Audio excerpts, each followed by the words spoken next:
Hey Booskies! So the main question I get from other reenactors is, why don't black people reenact?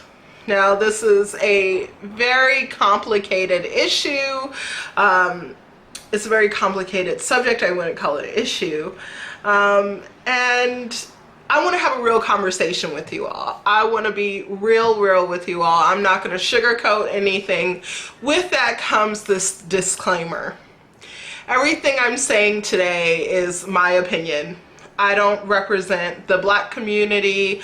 I don't represent black reenactors. I don't represent all black interpreters. I am not a spokesperson, but anyone but myself. I am a part of the black reenactor community as well as the black interpreter community. So I do interact with a lot of black people within these communities, so we talk about these things. But most of what I'm saying is just my opinion. So don't come for me. This is, if you clicking on this, you're probably wanting an answer to this question. Why don't black people reenact? Stop. Black people do reenact. Hello. And if you do a quick search through Instagram and plug in black reenactors, you'll find many black reenactors. So there definitely are black reenactors out there. Now there are many different types of reenactors or historical interpretation, and I'll go through a few of them. First, we have the main traditional reenacting, where you're reenacting a time period. A lot of times these days it's the Civil War or World War I or II. Sometimes the colonial period or the Revolutionary War. And then there are some civilian only events where you're reenacting the in-between.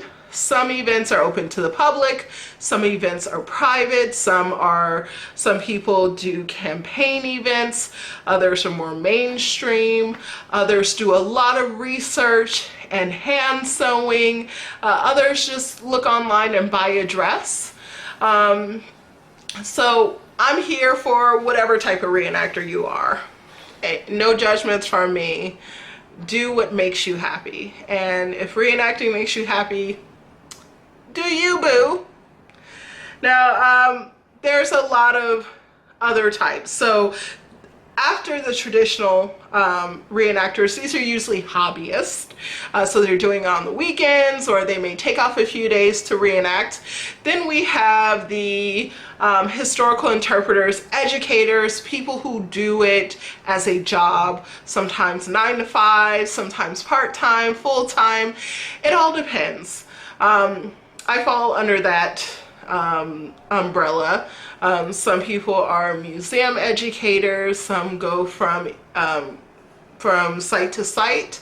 So I sometimes am doing it in historical garb, other times I'm in modern clothing. It's like such a huge field at this point. And then there's very specific heritage reenactors. And I find this is most common within cultural groups. So, for example, in the black community, we have in-group reenactors.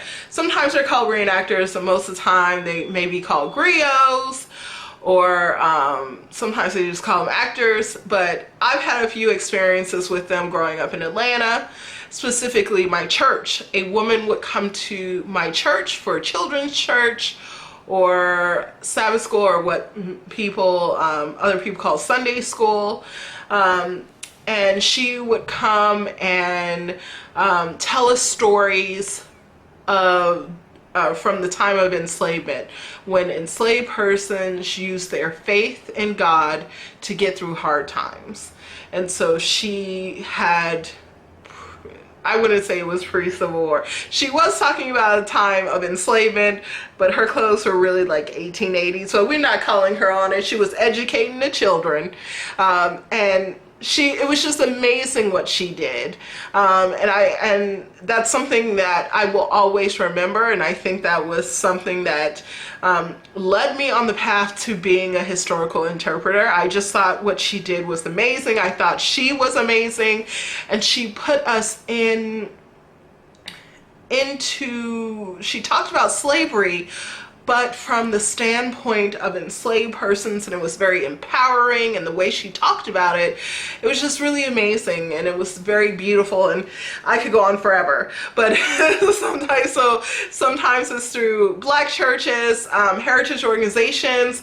Another one, for example, the African American Day Parade here in Harlem that happened a few weeks ago was absolutely amazing. We had griots walking up and down the street. There were historical dance companies who were doing dance styles from the 19th century, dressed in historical garb. So these things are still very much present and active within the community. So that is very common within the African American community. And then we have people who are doing traditional skills. So sometimes they're in historical clothing, sometimes not. Basket making in places like the Gully Islands, the Georgia Sea Islands. We see quilting skills, storytelling, singers, dancers, like ring shouts, and this is throughout the South, even in the North within the African American community, and as well as hearth cooking. So we have established now that Black people do reenact. I think more specifically, you should maybe asking the question, why don't Black people reenact the way I want them to act, or where I want them to reenact? And I think that there's a few reasons for that. So first and foremost, I have found that myself and other Black reenactors feel as if they are a prop. And I don't think that there's a lot of things that I'm talking about today that isn't intentional, and no one did it to hurt my feelings or to hurt anyone's feelings or to or to be racist or anything. It happens. Just being able to have a well-rounded event for everyone involved and to have a game plan. And that really starts with planning beforehand. But if you just want a Black person to show up so that you can click a picture so that you have cool pictures on Facebook, you're using Black reenactors as a prop. But if you're trying to make a full event, more power to you. And fully integrated event, awesome. Another reason is I don't want to play into people's fantasies. And this is difficult as well to talk about because this is definitely going to hurt feelings. There are people who reenact for different reasons. So there are some people who reenact because they love the period. They love the technology. I have one friend who is like obsessed with farming tools of the period. So he does a lot of reenacting on farms and plantations, and he's so interested in the tools that they're using as well as the technology that's developing in the 19th century. And he's not so much interested in the politics surrounding the fact that he is talking about a cotton gin and the development of the cotton gin and the different aspects of the cotton gin, but he's not so much interested in interpreting and talking about slavery. And if you are at an event that's a private event, and you just want to talk throughout the weekends with your buddies about cotton gin technology, that is cool, that is just fine. But I just cannot sit around in a dress and without talking about the wider implications of slavery, or even setting up an interpretation that addresses slavery. I just had a conversation with a close friend of mine, and she said that she honestly, when she started reenacting, she just wanted to live out Gone with the Wind. And it was very disturbing to her over the years, as she started doing more research and then she started reenacting with me, that she realized that she had just been living out a fictional fantasy and not actually interpreting history. And so she personally said that she had kind of deluded herself and said that it was for educational purposes, when in reality she really wanted to live a fantasy. And that is, I don't think there is anything wrong with that, especially if these are private events, and that is what you want to do. I don't think that should be banned or taken away from people. But I personally will not participate in those types of reenactments that are just a fantasy world. And there's no judgment. I just can't participate. And I find that a lot of Black people are very much worried that they are going to be participating in a fantasy and continuing myths and not really educating. So that's one thing. Racism and microaggressions are so real. Some people, I would say a very small portion of people, are actively being buttholes. The majority of people who say and do racist things and do like microaggressions aren't actually aware that they are doing it. And it's very hard to start a conversation, because as soon as you start the conversation, it kind of puts an entire damper on the mood, on what's going on. I personally don't care. A lot of people who know me know I don't care, but it makes people very uncomfortable. And I understand it. I really do understand it, but that's just the way it is.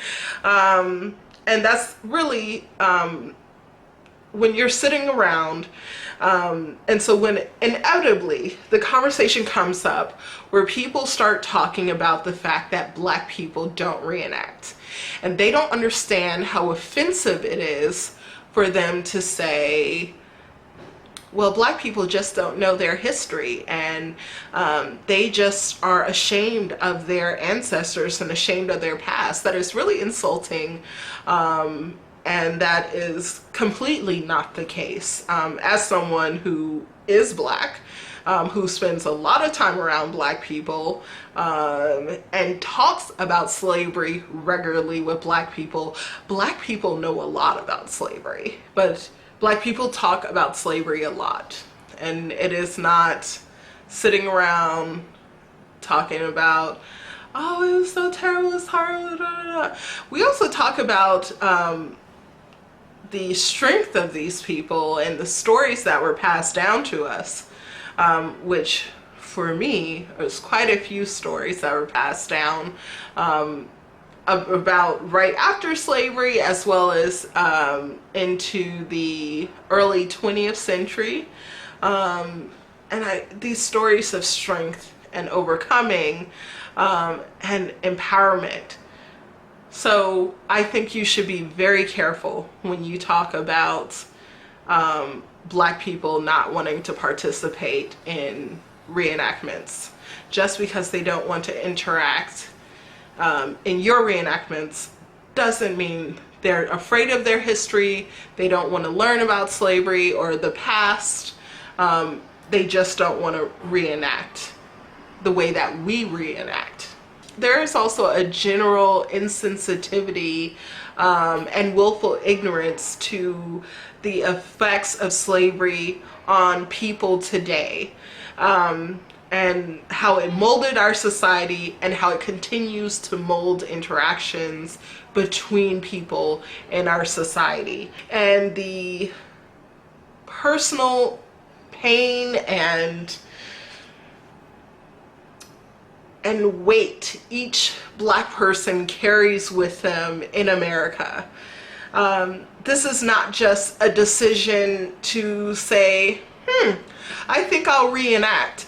This has implications of mental, as well as your interactions with family and friends, and you feel conflicted and you feel like it's sick and disgusting at times. I have left reenactments feeling dirty, and I think many other Black reenactors sometimes feel these feelings if an interaction didn't really go well, or you felt like things weren't addressed, or you chickened out and didn't address things at a reenactment. You leave feeling weird and you feel this weight on you.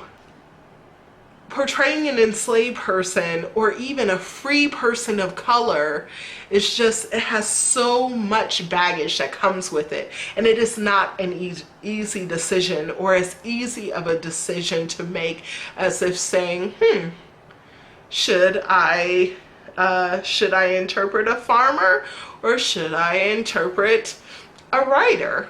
So like, this is just so, it's not just putting on a costume and becoming this person.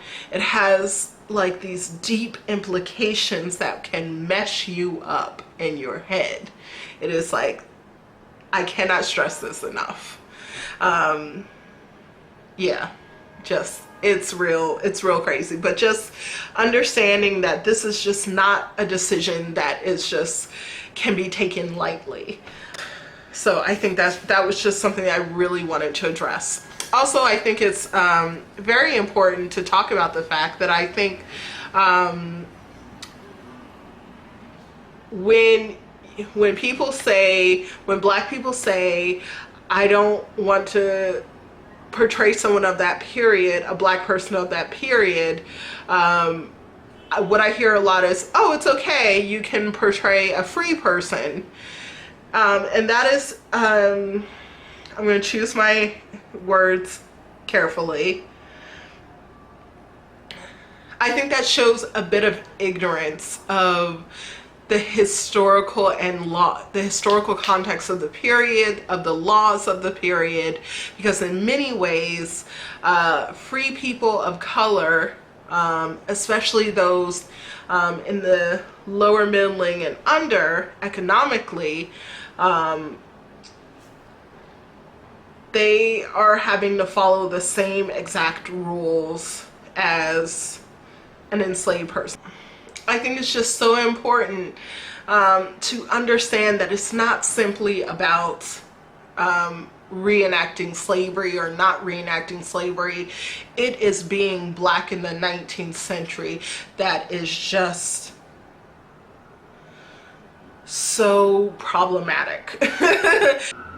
I think it's just so important that you're just aware and sensitive to those aspects of reenacting while Black. Again, people ask me for my 2 cents, so those are my 2 cents on the matter. For those of you just jumping into this question, it may seem reenacting as a Black person seems really doom and gloom from all the reasons I gave for why Black people do not reenact, but there are many reasons why Black people reenact, starting with a wonderful community. Personally, I started reenacting with Black people. I recommend that all Black people that come into reenacting should start reenacting with other Black people or start with a Black mentor. I think that's just really important. It just gave me a completely different perspective. Also, I just love my reenacting community in the broader sense, everyone. A lot of nerds that are just like me. It's wonderful. We talk about history. We do projects on clothing projects. We raise money for historical sites. We raise money for kids. It's amazing. Love it.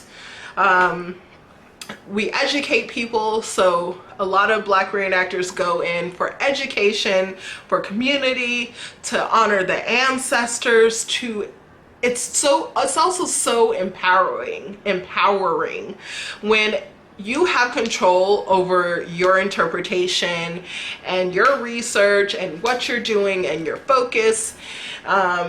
It's so empowering, and I absolutely love what I do. I personally don't do it as a hobby as much anymore. There's a lot, I'll probably do a video on that, why I don't do so much in the hobby side. I do a couple events a year, but I mainly do it as a business now, historical interpretation as a business.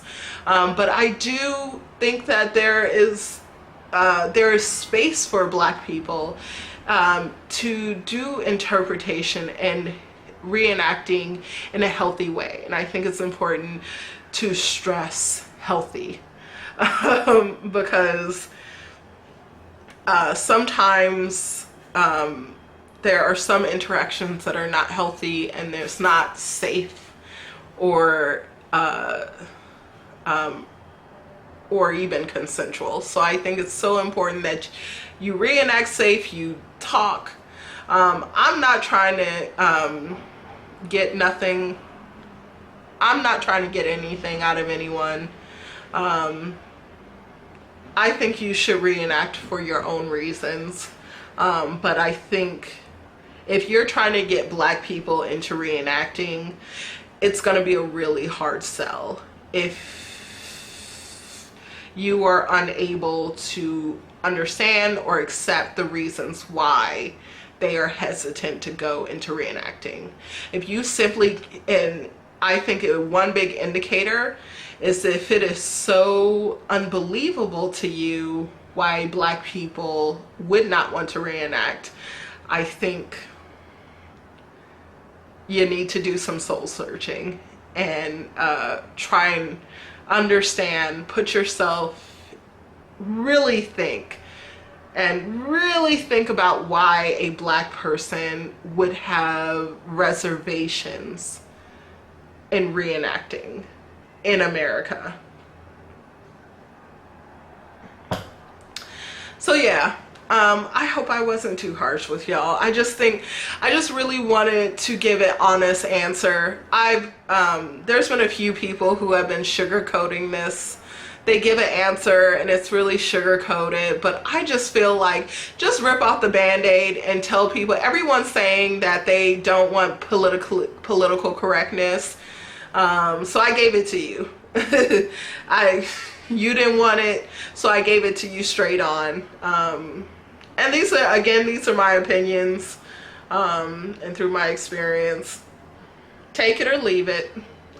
I really appreciate you all. I want to give a special shout out to my Patreons. You all are amazing. You all have really helped me to take my impression to the next level. We got to 12 camps, and then I'm starting a history program here in Harlem. So excited. Yes. Booskies, thank you so much. Thank you so much for everything you all do. Thank you for your comments. Thank you for your love and support. I really appreciate you.